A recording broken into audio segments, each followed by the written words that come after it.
네, 안녕하십니까. 수업 마치고 여러분처럼 이렇게 비대면 강의를 듣고 있는 딸하고 점심 먹고 또 다시 영상을 찍게 됐습니다. 어, 어, 마지막에 그렇게 끝냈죠. 제가 두 가지 문제가 있었다. 하나는 신학은 도대체 뭐에 써먹는 거냐. 뭐 지금도 그런 생각을 얼마든지 할 수 있습니다. 여러분 아시는 것처럼 세상은 예나 지금이나 뭔가 이렇게 미쳐서 돌아갑니다. 좀 센 표현입니다만은 뭐 아주 틀린 얘기는 아닌 것 같아요. 뭐 주식이 됐든 뭐 비트코인이 됐든 아니면 부동산이 됐든 뭔가 그냥 그 세상이 미쳐서 돌아가는 거죠. 뿐만 아니라 정치도 우와 좌로 갈려서 뭐 열심히 싸웁니다. 그리고 또 학자들은 나름 학자들의 일을 하죠. 과학자는 과학자의 일을 하고 또 뭐 연예인들은 연예인 일을 하고 예술가들은 또 예술가의 삶을 삽니다.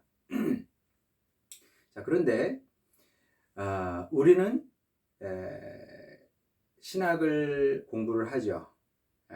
신학을 공부하면서 뭘 배웁니까? 삼위일체론이 뭔지, 교회는 뭔지, 뭐 기독론은 뭔지 이런 걸 배웁니다. 그러면 이런 것들이 도대체 우리 사는 세상에서 무슨 의미가 있느냐. 기독론 논쟁을 한번 공부해 보세요. 복잡합니다. 자, 그러면 그게 전쟁의 시대에 혹은 일제강점기 시대에 무슨 의미가 있을까요?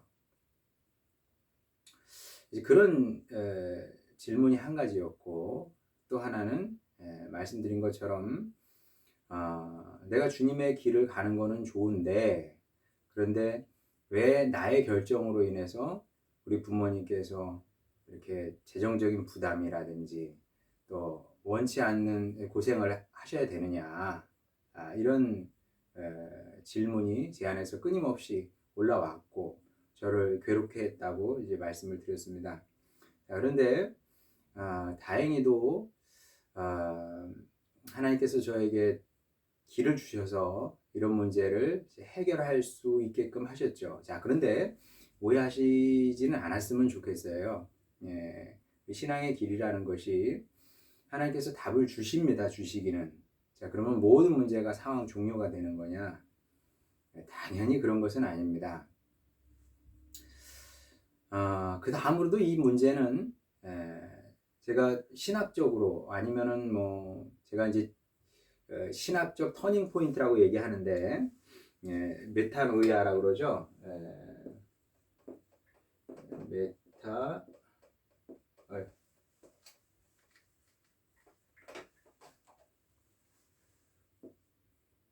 노야. 이거 보이나 모르겠네요. 보였으면 좋겠는데. 메타 좀 당길까요? 또 당기면 제가 좀 뒤로 가야겠죠. 자, 메타노이아라고 그러는데, 메타노이아라는 것은 메타는 흔히 뭐 애프터의 의미를 갖습니다만은 다음 아니면 다시 한번 뭐 이런 얘기가 이런 의미도 되겠고요. 그래서 노이아는 생각입니다. 그러니까 메타노이아라는 것은 무엇이냐면 생각을 다시 하는 거죠. 생각이 바뀌는 겁니다. 방향 전환, 생각의 방향 전환을 말하는 건데 말하자면 이제 하나님께서 저에게 이제 그런 기회를 허락해 주신 거죠. 가장 중요한 것은 순서대로 말씀을 드리면 그렇습니다. 첫 번째 문제가 해소가 된 것은 그때가 아마 97년도, 96년도나 97년도쯤 됐던 것 같은데 저는 참 여러모로 무능해서 교육전도사 생활도 못했습니다. 친구들 다 사역하러 가잖아요, 주일날. 근데 저는 군대 갔다 와서도 오라는 데가 없고 뭐 또 가면은 뭐 면접에서 떨어지고 참 그래서 이제 복학하고 나서도 뭘 하는 데 없고 또 갈 데 없고 그렇다고 뭐 제가 사역을 해야 되는데 에, 뭐 아무 데나 가가지고 청년의 활동을 하기도 좀 그렇잖아요. 그래서 그냥 주일날 그 근처에 있는 기숙사, 서울신대 기숙사 근처에 있는 교회 다니거나 아니면은 좀 큰 교회, 뭐 사랑의 교회도 한번 가보고 뭐 그랬던 기억이 나는데 뭐 하여간 어려웠어요. 뭐 군대 갔다 와서 부모님한테 계속 손 벌리기도 그렇고 그냥 식당에서 그 학교 식당이죠. 학교 식당에서 설거지 하면서 아르바이트 해가지고 거기서 뭐 거기서 이제 아르바이트 하는 날은 이제 밥을 주니까 밥 먹고 그다음에 한 달에 뭐 돈 10만 원 벌면 이제 그걸 가지고 살고 그랬었는데 어쨌든 뭐 어려울 때였죠. 어려운 때였는데 그때 어떤 전도사님을 제가 우연히 만나게 됐습니다. 서울 장신대 다니고 있었는데 그 당시에 장신대 말고요. 여러분이 장신대 여러분이 광나루 흔히 생각을 하는데 그 장신대 말고 서울 장신대 따로 있죠.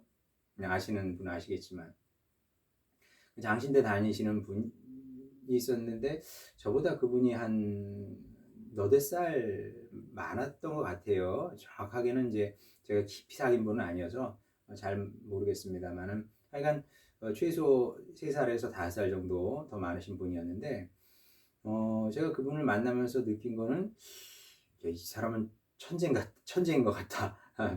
예, 그런 생각이 들 만큼 뭐 물어보면 모르는 게 없고 나중에는 급기야 저분이 왜 신학대학을 갔을까 다른 걸 해도 얼마든 잘했을 텐데 그만큼 그런 생각이 들 만큼 이게 천재적인 간혹 드물게 있죠 그런 사람이 물어보면 다 대답하는 저도 뭐 유학 갈 생각이 있었으니까 계속 신학 공부를 했거든요 근데 뭐 저하고는 뭐 신학 지식이 뭐 비교가 안 되고 그분은 뭐 철학적인 지식도 그 당시에 이미 상당한 수준에 올라와 있었거든요.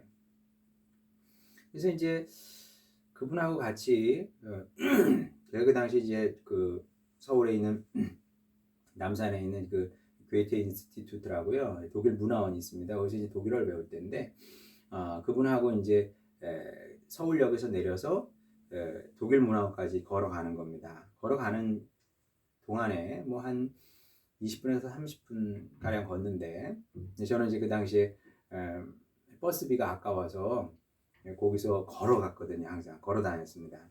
돈을 절약해야 되니까. 그래서 이제 그 짧은 시간 동안 이제 얘기를 하는데 저의 늘 그게 제 고민이니까 신학은 뭐에 쓰는 것이냐. 그다음에 내가 부모님을 희생시켜 가면서 이렇게 공부하는 게 맞냐. 이게 이제 해소가 안 되는 두 가지 질문입니다.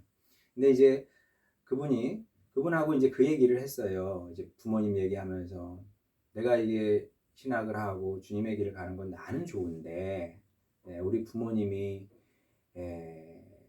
무슨 죄냐? 내가 나 마음이 너무 안 좋다. 이제 그런 얘기를 했더니 그분이 요한복음 6장 얘기를 하더라고요. 여러분도 한번 요한복음 6장을 한번 강의 끝나고 나서 한번 읽어보시기 바랍니다.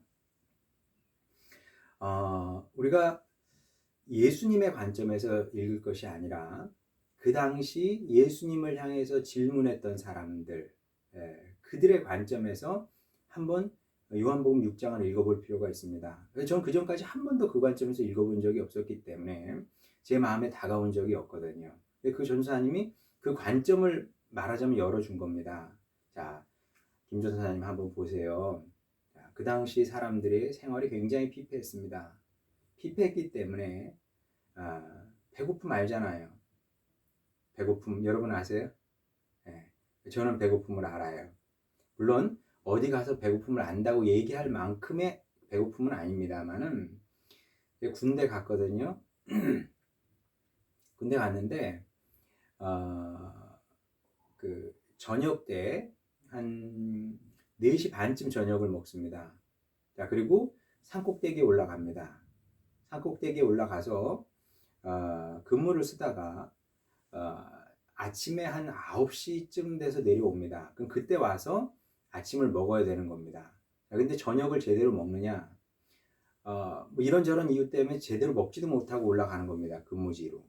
그러면 20대 초반 그 팔팔한 젊은 애가 그 긴 시간 동안 못 먹는다고 생각을 해보세요. 정말 제가 신학생이었음에도 불구하고 주님 생각나지 않습니다. 예, 근무지에 가 있으면 너무 배가 고프니까 짜장면 생각, 그 다음에 초코파이 생각 이런 것만 나는 거죠. 그때 제가 배웠어요. 아, 정말 이 배고픔이라는 게 이렇게 끔찍하고 비참한 거구나. 정말 비참하거든요. 그러니까 배가 고프면 어떻게 하면 먹을까 그 생각밖에 안 합니다. 뭐 신학생의 자존심 이런 거 없어요. 배고프면 어떻게라도 하나도 더 먹어야 되겠다. 그 생각으로 사는 겁니다. 적어도 제가 군대 초기에는 그랬거든요.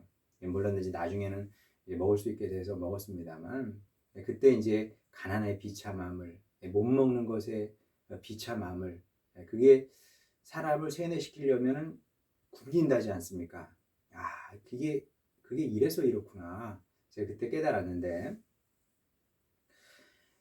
근데 예수님 시대에는 빈곤이 일상이었거든요. 늘 못 먹는 겁니다. 근데 예수님께서 그 못 먹는 사람들에게 오병이어의 기적을 베풀어 주십니다.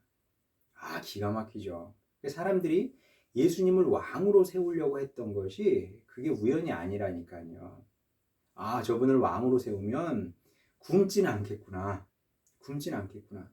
그 당시 사람들은 이 모든 것이 먹는 것으로, 먹는 것으로 생각이 딱 고정돼 있었다는 거죠. 먹여주면 되는 겁니다. 먹고 살면 되는 겁니다. 그게 곧 행복인 거죠. 그래서 이제 예수님을 따라다니기 시작했는데 이제 군중들이 예수님을 따라다니기 시작을 했습니다. 이제 그분을 이제 요한복음 6장에 보면 떡을 먹고 배부른 까닭이라고 기록되어 있거든요. 군중들이 원했던 것은 대중이 원하는 것은 예나 지금이나 항상 빵입니다. 돈이죠. 결국은 돈을 주면 되는 거예요. 돈을 주면 만족합니다. 누구나 다. 자, 그런데 그래서 이제 예수님을 찾아갔는데 예수님은 이상한 말씀을 하신다는 거죠. 이상한 말씀을 합니다. 무슨 말씀을 하세요? 생명의 떡. 내가 생명의 떡이다. 이런 말씀을 자꾸 하시거든요. 그거 사람들은 이상한 겁니다. 아니, 생명이 우리식으로 말하면 생명의 밥인 거죠. 아니, 예수님은 먹어? 그리고 이제 생명의 떡을 먹으면 배고프지 않는다 그러거든요. 이게 말이 되냐 말이죠. 떡을 먹어야 배가 부른 것이고 빵이죠. 이제 이스라엘식으로 말하면 빵을 먹어야 되고 우리식으로 말하면 밥을 먹어야 되는 건데 예수님은 이제 계속 이상한 말씀을 하시는 겁니다. 그리고 이제 예수님께서는 부응하지 않는 거죠. 부응하지 않으셨습니다. 이 사람들이 알아요 뭘 요구하는지. 떡을 요구했지만 사실 우리도 마찬가지인데 저도 이제 목회를 하면서 개척을 하고 목회를 먼저 시작하고 개척을 하면 결국 잘 되기를 원하는 거거든요. 잘 되길 원합니다. 떡을 원하는 것이고 빵을 원하는 건데 예수님은 자꾸 다른 얘기를 하시는 거죠. 무슨 말씀을 하십니까? 생명의 빵이 여기 있다. 나를 먹어야 사는 거지. 예수님 말씀이 나를 먹음으로 살고 나를 먹으면 줄이지 않는다. 그게 이해가 안 되는 겁니다. 우리도 여전히 이해가 되지 않거든요. 그리고 주님께 갑니다. 우리 필요가 있어서 가거든요. 우리의 필요, 여러분의 필요, 내 앞길을 열어주시라고 잘 되는 길을 주님께서 뭐라 그러실까요? 옛다 주실까요? 그럴 수도 있습니다만은 대부분의 경우는 주님 뭐라 그러시냐면 나 있잖아. 내가 있잖아. 이런 식입니다. 내가 있잖아. 나로 사는 거야. 길이 안 열렸어? 내가 길인데 뭐 돈이 없어? 밥이 없어? 내가 밥이야. 우리는 황당한 거죠. 예수님이 어떻게 밥이에요? 예수님이 무슨 직장입니까? 예수님이 무슨 내 배우자예요? 이런 식으로 이제 반응을 하게 되는 거죠. 근데 그 당시 사람들도 동일했던 겁니다. 이해가 안 돼요. 그래서 나중에 어떻게 되냐면 예수님의 제자 중에 이제 많은 사람들이 예수님을 떠났다 그래요. 야, 이거 너무 어렵다. 이걸 누가 이해할 수 있겠냐 그러면서 제자 무리 중에 다수가 예수님을 떠나게 됩니다. 굉장히 충격적인 장면이죠. 제자의 무리라고 그랬습니다. 제자들 중에서 적지 않은 사람이 예수님을 떠나간 겁니다. 그랬더니 이제 예수님께서 12 제자를 향해서 물으시죠. 너희도 가려느냐? 네, 이제 베드로가 생명의 말씀이 여기 계시니 우리가 어디로 가겠습니까? 이런 이야기로 요한복음이 끝나게 되죠.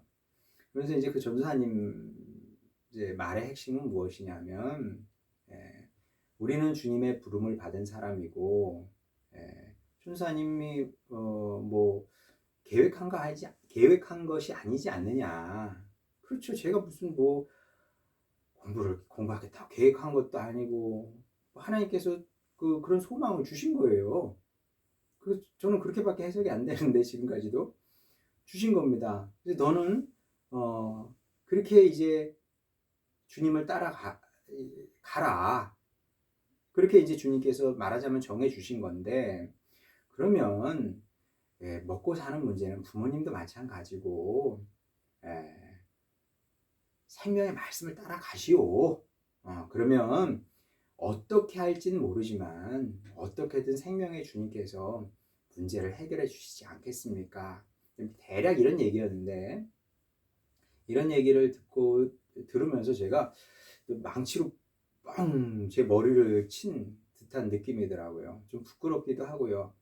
야, 내가 이 가장 기본적인 것조차도 모르고 예수님을 따른다고 여기까지 왔구나. 그런 생각이 들더라고요. 물론 이제 조금 전에도 말씀드렸습니다만은 그렇다고 해서 모든 문제가 다 해결된 건 아닙니다. 여전히 집에 가면 부모님께서 아이고 그러고 뭐 이렇게 참 인상 쓰고 계시죠. 너무 힘드니까 농사일이 너무 힘드니까 인상 쓰고 계시면은 제 마음이 참 무겁고 또 고통스럽고 뭐 그건 계속 그랬어요. 그렇지만 적어도 그 다음부터 한 가지는 변치 않고 굳은 심지처럼 남게 됐는데 그것은 무엇이냐면 내가 더 이상 밥을 생각하지 않고 주님의 부르심이라면 제가 고통스러워도 따라가겠습니다. 이제 그렇게 결심하게 됐고요. 이제 그렇게 이제 하나의 문제가 해결이 됐다면 여전히 남는 것은 무엇이냐면 무엇을 위해서 내가 신학을 계속 공부해야 되느냐. 뭐 신학 공부 많이 하지 않아도 목회 현장에 나가서 잘 사역하고 있는 분들도 있는데 나도 그러면 되지 않을까. 뭐 이렇게 어려운 신학 공부를 계속 하려고 하는가. 이제 그런 생각은 계속 하고 있었습니다. 하고 있었는데 이건 뭐 이제 정말 잊히지 않는 사건이죠. 이 또한 이제 일종의 메타노이아라고 할 수가 있는데 그때가 제가 신학대학원 2차나 3차였던 것 같습니다. 3차였습니다. 3차. 예, 3차. 확실히 3차였어요. 3차 때, 그, 과목 이름도 잊어버렸네. 예, 과목 이름을 잊어버렸는데, 하여간 수업 시간에 교수님께서,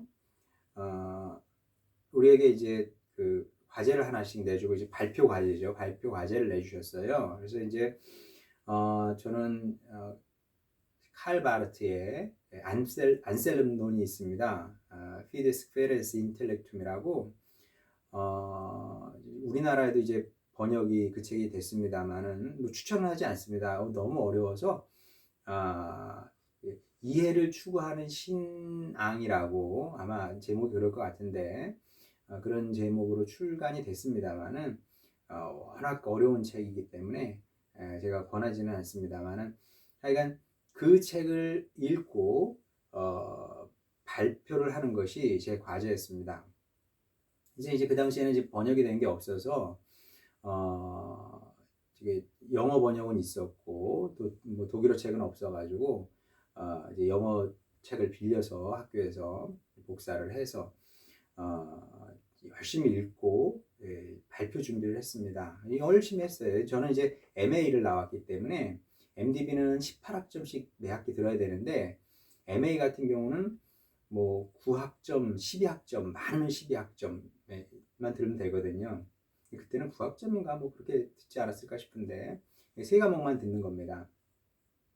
대신 이제 공부는 꽤 인텐시브하게 할 수밖에 없었죠. 열심히 준비를 하는데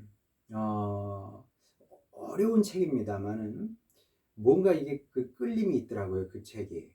물론 그 전에도 제가 바르트는 읽었습니다. 안 읽은 게 아니고요. 바르트는 제가 그 군대 갔다 와서 3학년 때 복학을 했는데 그때부터 뭐 무슨 뜻인지도 모르고 그냥 꾸준히 계속 읽기는 읽었어요. 읽었습니다만은 여전히 바르트를 읽으면서 그런 의문은 있었거든요. 참 아름답고 멋있는 신학이긴 한데 바르트가 그 글을 쓸 때도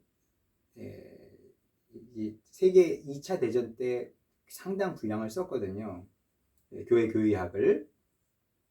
그 생각은 늘 했습니다. 야, 이 광란의 시대에 사람들이 수십만 수백만 죽어가는 시대에 바르트는 무슨 생각을 갖고 책상에 앉아서 이런 아름다운 글을 썼을까. 사람이 죽어가는 시대에 그런 생각을 많이 하면서 읽었거든요. 근데 그 안셀름론은 그 교회 교의학이 쓰여지기 바로 직전에 쓰여진 책입니다. 이 교회 교의학은 굉장히 긴 시간 동안 쓰여진 책이고요. 그 시작하기 바로 전에 쓰여진 책인데 거기서 뭐 다양하게 제가 그 바르트의 안셀름론이 제 마음에 와 닿는데 근데 그 중에서 어느 부분에서 이제 바르트가 이제 이런 표현을 썼어요. 이게 바르트의 표현은 아닌데 사실은 안셀름의 표현입니다. 이게 아니죠.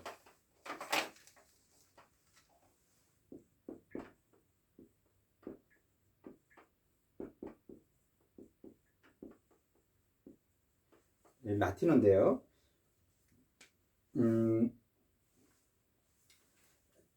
텐더레는 이제 운동을 말합니다. 이렇게 쫙 들어가는 운동을 말합니다. 뭐 방 안에 들어가는 거, 이제 영어로 말하면 고로 해석할 수 있겠죠. 그리고 이는 헬라어도 그렇고 라틴어도 그렇습니다만은 이게 격변화를 하거든요. 1격, 2격, 3격, 4격, 5격까지. 그래서 1격은 이제 주격이고 2격은 소유격이고 3격은 역격이라고 그러고 4격은 대격, 목적격이라고 대격 혹은 목적격이라고 하고 5격은 이제 탈격이라고 하는 건데 근데 이 인이라는 전치사는 라틴어에서 몇 격이 나오느냐에 따라서 의미가 조금 달라집니다. 그래서 인이 만약에 3격하고 인 다음에 3격이 오면 뭐뭐 안에서 이런 뜻이 됩니다. 뭐뭐 안에 있는 걸 말하는 거죠. 우리가 흔히 아는 영어의 인이라고 생각하면 됩니다. 반면에 4격이 오게 되면